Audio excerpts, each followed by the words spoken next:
runtii dhibaatooyinka aad u badan waddankan waxaa ka mid ahaa in ilmin yar oo qaliin loo sameynayay lacagtii qaliinka lagu sameynayay lacag aad u badan laga qaatay nasiib wanaag hoos waxay ku fakartay subaxii lacagta la bixin lahaa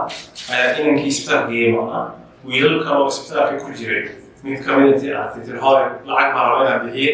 kaadi nimankan igala hadal waa isfahmi laanahay wiilkii raacay marka shalay 3,000 bay shubtay lacag 8,000 baa ugu dhiman baa lagu dhahay xafiiska maaliyadda markay tagtay baa lagu dhahay wax lacag ugu dhiman malaha 3,000 baa laga hadlay 3,000 waa bixisay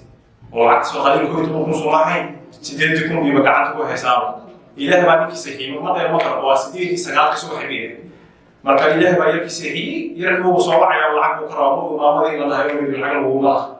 yani waa dhibaatooyinka aad u badan ee in haysata ay ka mid tahay qaarkood raaliga iskaga yahay ninkii shalay saas sameeyay oo weli bulshada ku dhex jiro uu magac leeyahay oo dadka shax la cabay macnaha xitaa aan yani iska fooqin oo iska celina way caddayn oo weli sharaf leeyahay oo ummadda dhex fadhiyo dhibaatooyinkan haysta ka mid tahay insha Allah waxaan rajaynaynaa in isbedel uu helo oo dulmiga dhinac kaga soo jeesano hadduu ilaahay waxaan rabaa markaan inaan waco odayaasha laga joogo qaar ka mid ah Farax Berside Steve Sagana